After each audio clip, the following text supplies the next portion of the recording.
Bismillah ya, Min. Assalamualaikum. Assalamualaikum. Mbak Dewi.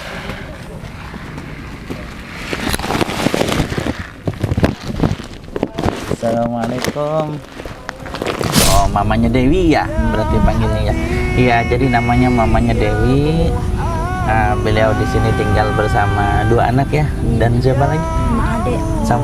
Sama adik sama. Kakak. Oh, jadi sehari-hari gimana cari pendapatan? Sehari pendapatan kadang dapat 15.000. Di agak deket. Sehari dapat 15.000. Dari hasil memulung Iya, hasil cukup itu buat enggak anak-anak. cukup. Bang. Oh, terus gimana kalau misalnya Kalau nggak cukup, Bismillahirrahmanirrahim.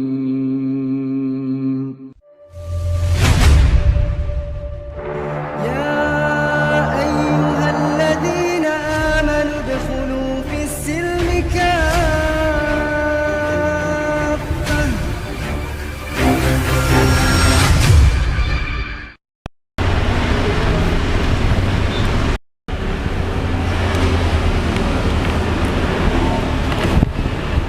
Assalamualaikum warahmatullahi wabarakatuh. Alhamdulillazi arsala rasulahu bil huda wa dinil haq yudhhirahu 'ala dini kullih walau karihal musyrikun walau karihal munafiqun walau karihal fasiqun. Alhamdulillah, segala puji untuk Allah. Pada kesempatan kali ini alhamdulillah kita mendapat amanah berupa program berbagi sembako dari Muhsinin yang diamanahkan kepada saya, kepada kami tim Ngaji Cerdas, dan kebetulan saya yang diamanahkan oleh tim Ngaji Cerdas untuk menyalurkannya.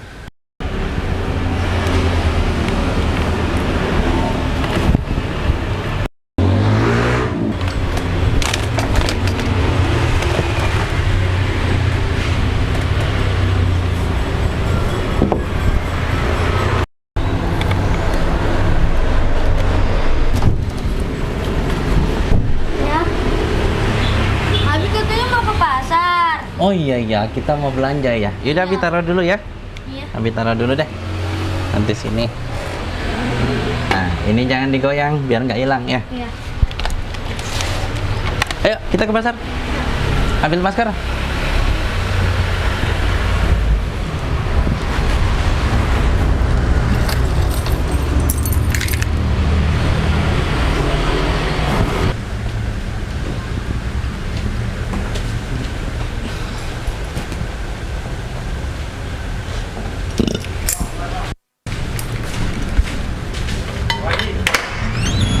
Bismillah. Tawakkaltu 'ala Allah, la haula wala quwata illa billah.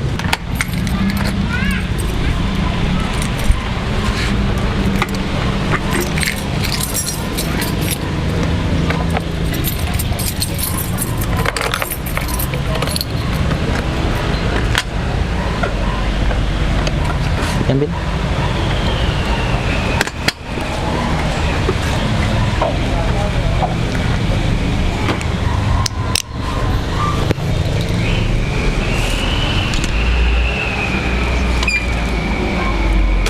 Bismillah.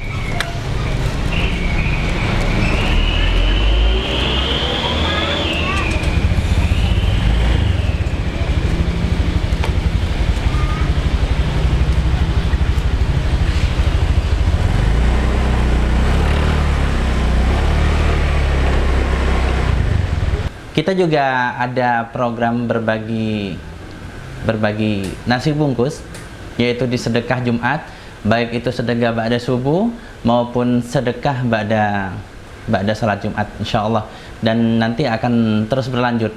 Nah, untuk keterangan tentang sedekah Jumat maupun berbagi sembako, silahkan lihat di deskripsi di bawah sini nantinya, gitu kan, di keterangannya. Alhamdulillah, tadi kami saya bersama tim Ngaji Cerdas belanja sembako yang bisa dilihat di belakang ya. Mungkin tidak banyak karena kan kita baru mulai launching, jadi belum banyak muhsinin yang ikut andil dalam program berbagi sembako ini gitu. Ya alhamdulillah tadi kita ke pasar belanja dan kita pilih tempat-tempat belanjanya pun kita pilih. Tadi belanja bawang merah kita belanja di ibu yang pakai hijab.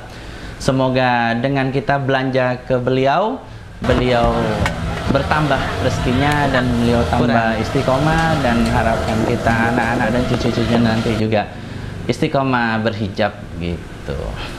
Terus tadi juga kita belanja telur dan belanja minyak di seorang muslim, dan kebetulan beliau juga merupakan orang tokoh lah di sana ya, di pasar tadi. Jadi ketika kita belanja kepada sesama muslim itu bagaikan kita membantu perekonomian mereka. Jadi mulai sekarang kita coba alihkan belanja kita ke pasar-pasar tradisional yang mereka modalnya tidak terlalu banyak, dan mereka usaha itu kadang hanya untuk menyambung hidup, untuk memenuhi kebutuhan pokok saja gitu. Jadi mulailah dari sekarang kita galakkan untuk belanja di warung-warung tetangga gitu kan. Alhamdulillah tadi juga belanja beras di tempat langganan saya, beli beras dengan hanya kode bang 1 karung biasa sudah keluar gitu kan.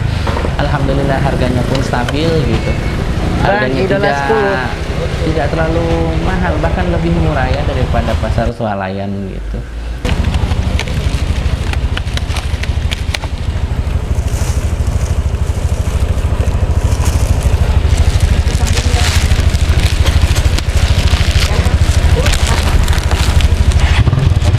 Idola 10 1.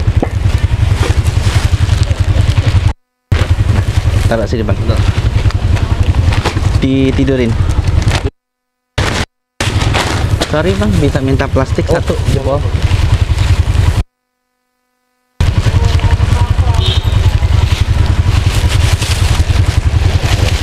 Oh, tidak aman. Masih 145.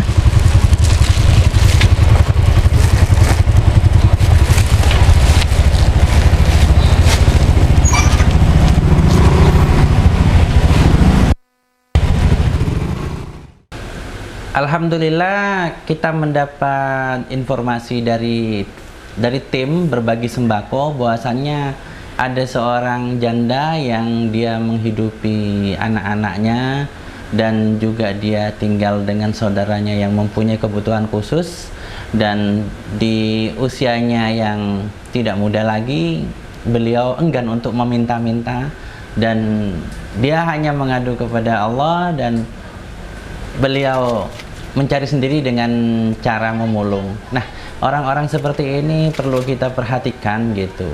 Karena kenapa?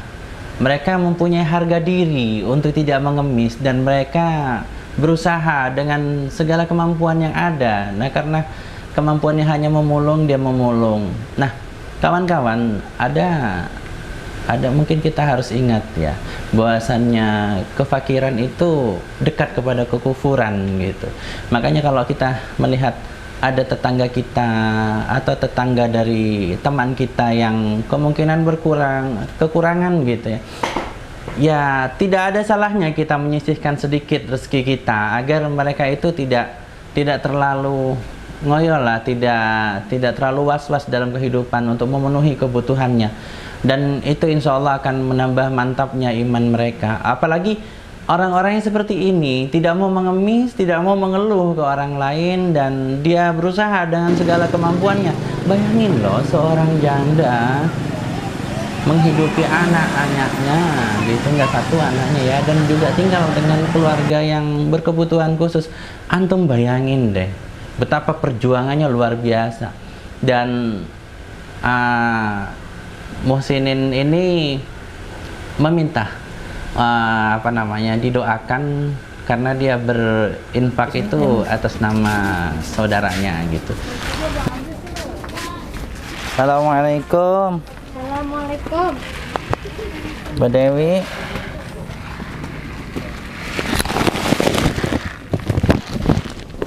Assalamualaikum.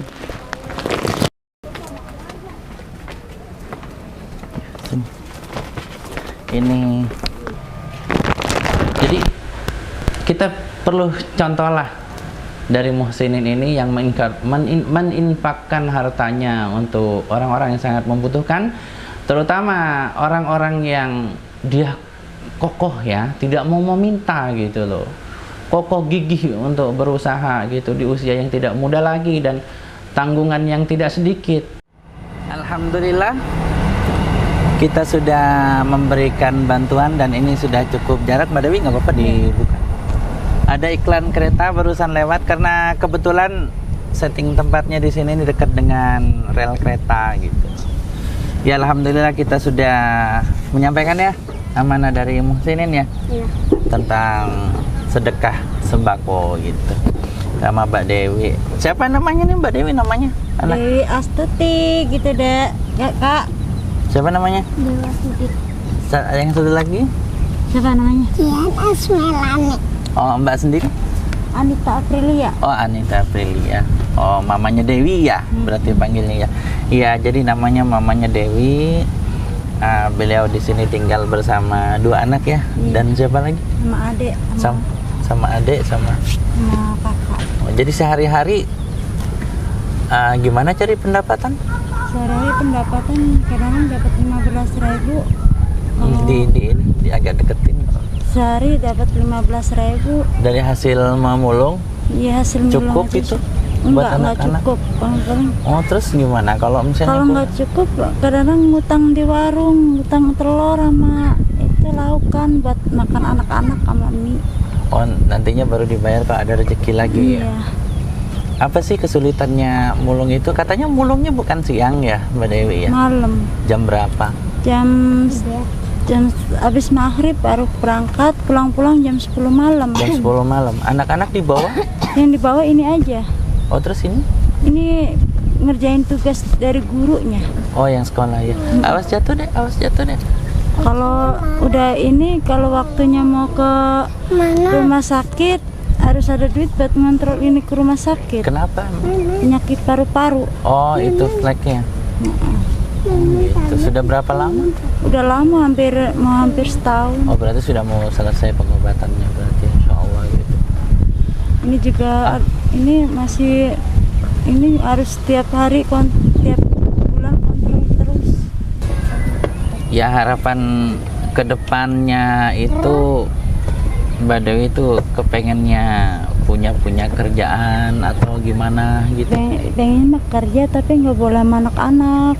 Oh kesulitan sama anak-anak Nggak ya. boleh nginep. Oh gitu. Bolehnya pulangnya jam 4. Kayak Kadang orang jam kerja. berapa aja boleh pulangnya. Tapi pulang boleh sih, boleh kerja sih boleh. Tapi mamanya seharusnya pulang, nggak boleh diem di majikan. Terus senangnya Dede makan apa? Telur diapain? Di Ceplok ceplok mendadak. sama dadar. Siapa yang udah bisa masak?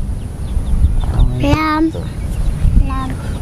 Mbak Dewi sendiri kalau mulung langsung dijual atau ditumpuk dulu? Ditumpuk dulu, kalau dijual enggak, ditumpuk dulu. Kalau udah ada 4 karung cuma sekali nimbang dapat 70.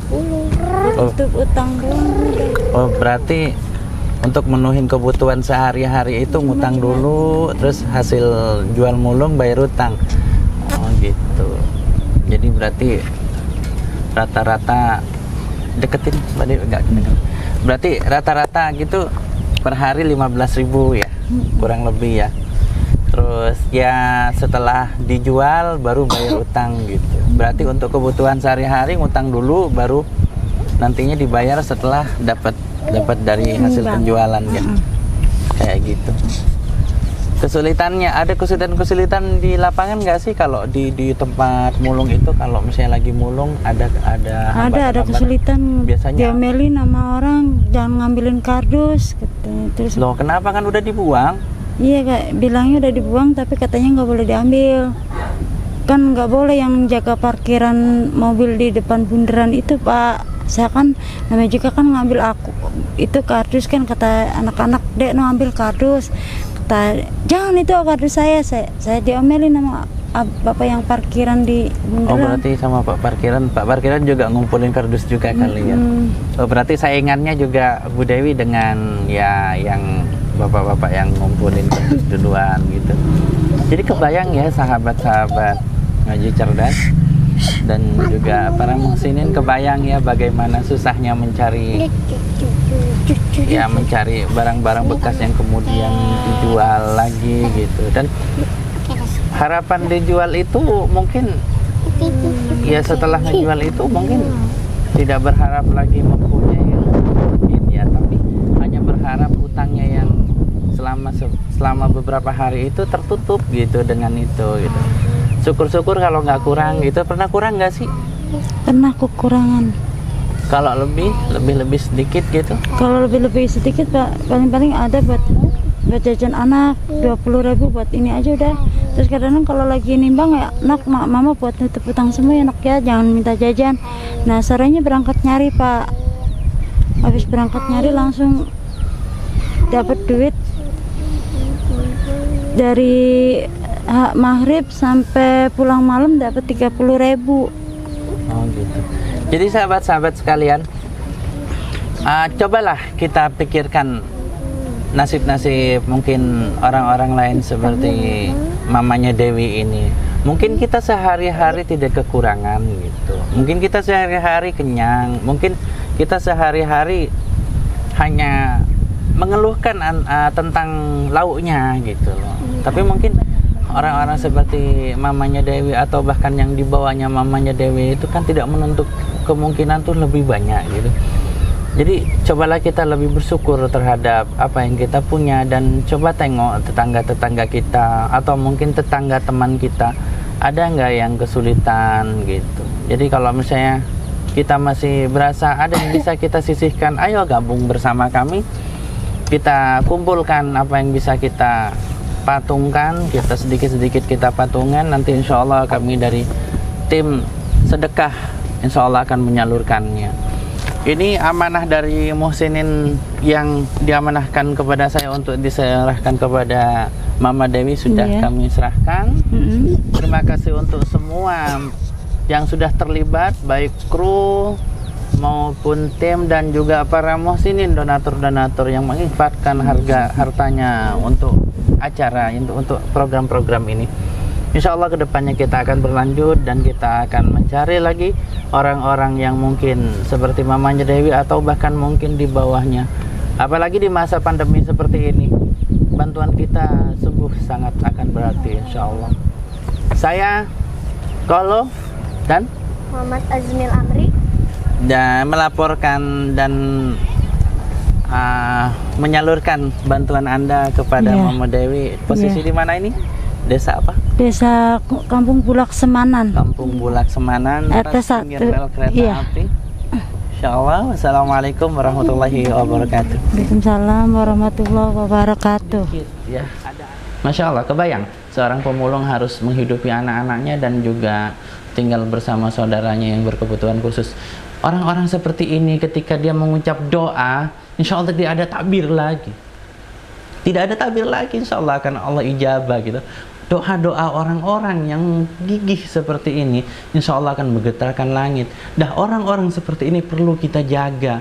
Dia menjaga kehormatannya untuk tidak meminta-minta. Kita jaga pula dia imannya, kita bantu dia supaya tidak menjadi fakir lagi gitu. Untuk kedepannya insya Allah semoga semakin banyak muhsinin yang menitipkan hartanya kepada tim. Dan bisa jadi nanti bukan cuman saya yang diamanahin untuk menyampaikannya. Moga-moga kita malah bisa mengadakan program selain berbagi sembako, mungkin dengan memodali gitu, dan mungkin ya renovasi rumahnya, mungkin memenuhi kebutuhan pokoknya, mungkin nggak cuman dalam waktu sebulan gitu, bisa 2 bulan 3 bulan kebutuhannya kita belikan. Dan kita modalilah mungkin pakai kendaraan untuk usaha, atau kita salurkan kerja seperti itu, atau mungkin anak-anaknya gitu. Berbuatlah sahabat, berbuatlah sesuatu selama kita masih bisa. Mari kita berbuat gitu. Jangan biarkan saudara-saudara muslim kita yang di bawah garis kemiskinan ini dia berjuang sendiri. Allah Subhanahu wa taala itu menyampaikan pesannya lewat lidah Rasul kita, bahwasannya iman kita tidaklah sempurna ketika kita kenyang kemudian tetangga kita masih lapar. Kita kenyang dan kita membiarkan orang-orang yang kita tahu dia kelaparan itu kita biarkan gitu, sedangkan kita mampu untuk memberikannya. Wahai kawan-kawan, tidak perlu banyak, nggak perlu banyak, nasi satu bungkus pun itu udah luar biasa meringankan beban mereka. Atau kerdus-kerdusmu atau barang-barang plastikmu kau kumpulkan, terus kemudian berikan kepada contohnya ibu yang menjadi target sedekah kita kali ini, itu luar biasa gitu. Jadi jangan pernah menganggap sesuatu itu enteng. Satu contoh, saya kasih contoh, ketika Anda makan ikan ada tulangnya, ketika Anda buang begitu saja itu tidak ada nilainya, hanya menjadi sampah. Tetapi ketika kalian kumpulkan dan kemudian kalian kasih kepada kucing-kucing liar yang ada di sekitar kalian, itu menjadi pahala. Nah, ini kreativitas dalam berdakwah, dalam beramal pula gitu. Nah, apalagi ini kita akan beramal kepada manusia, dan seorang janda pula yang dia menahan harga dirinya, tidak meminta-minta. Padahal kalau kita lihat sekarang banyak orang yang badannya kekar, dia usianya masih muda, tetapi dia memilih untuk meminta-minta gitu. Hayolah bangkit. Mungkin bagi kalian yang masih ya berada yang saya sebutkan tadi, bukan berarti itu hina, tetapi mari kita bangkit. Contoh dari ibu ini, betapa gigihnya beliau gitu. Ayo kita hargai beliau, dan kalau bisa kita rutinkan, sehingga tim kita nanti mungkin saya berharap mempunyai list siapa yang kita bantu tiap bulan sampai mereka mandiri, kemudian kita alihkan bantuan itu. Semoga, mari yang berminat, yang mulai tertarik, seberapapun, bahkan kalau dekat dengan tim kita, mungkin kenal dari tim kita, salah satu tim kita, kalian mau ngasih 5.000, kasih, nggak apa-apa. 2.000 kasih, 1.000 kasih, nggak apa-apa. Nanti kita akan kumpulkan dan akan kita belanjakan gitu, insya Allah gitu. Seperti itu. Ingat ya, jangan menganggap hal sepele. Kita nggak tahu dari amal mana Allah akan meridhoi kita. Sahabat-sahabat ngaji cerdas, nah sebelum kita menunaikan amanah kita untuk membelanjakan apa yang dititipkan kepada kita oleh muhsinin, nah mari kita menuju toko saya. Ini sebenarnya adalah ruko saya di mana saya tinggal di sini. Di sini juga saya menerima order. Kebetulan saya servis komputer juga dan jual beli komputer second gitu. Ini adalah toko saya. Ya tidak terlalu besar sih, tapi ya insya Allah cukuplah untuk menghidupi keluarga gitu. Ini yang penting, sahabat-sahabat ngaji cerdas. Seorang dai itu harusnya mempunyai usaha sendiri. Kenapa? Ketika dia safari dakwah, mungkin ketika dia berdakwah keluar, misalnya 2 hari, 3 hari, 5 hari, dia nggak bingung, nggak mikirin apakah di rumah ada beras, ada lauk, atau segala macam. Jadi usaha yang kita punya itu bisa menopang kebutuhan rumah tangga itu, kebutuhan dapur itu ketika kita berdakwah keluar. Kenapa? Karena seorang dai itu tidaklah pantas ketika dia hanya menggantungkan pendapatannya itu dari hasil berdakwah. Justru ketika kita berdakwah itu kita malah bisa berinfak, itu yang bagus. Dan buat kalian para muhsinin, hartawan yang mempunyai harta berlebih, nggak ada salahnya coba tengok di kampung kalian gitu kan, kanan kirinya ada nggak sih ustadz-ustadz kalian yang mengajarkan Iqra, yang mengajarkan sholat, yang mengajarkan anak-anak kita itu hafal Quran dan berakhlak Islami. Itu cukup enggak sih kehidupannya? Ada enggak sih kendaraannya gitu? Bahkan saya melihat seorang dai itu ketika mau keluar itu dia kebingungan kendaraan gitu. Saya tidak sebutkan namanya, tapi ada di data kami gitu. Jadi mari kita yang mempunyai harta coba gerakkan ke sana. Lihat dai-dai kita siapa yang kekurangan, nah kita coba sisihkan harta kita ke sana. Mungkin nggak punya kendaraan, kita kasih pinjam motor kita. Yang mungkin dia berdakwah dan tidak punya pendapatan, mungkin kita, oh ya Ustadz mau kemana? Oh, mau berdakwah keluar safari dakwah, berapa hari? 5 hari. Oke, berasnya saya belikan 5 hari, agar mereka tenang gitu. Nah makanya saya sendiri menghimbau kepada teman-teman para dai, mencontohkan juga bahwasanya kita harus punya pendapatan apapun itu. baik itu jual beli online maupun kita buka toko seperti toko saya ini, walaupun kecil tapi ya alhamdulillah membuat saya tidak khawatir ketika saya keluar. Saya bawa uang, nggak bawa uang, no problem.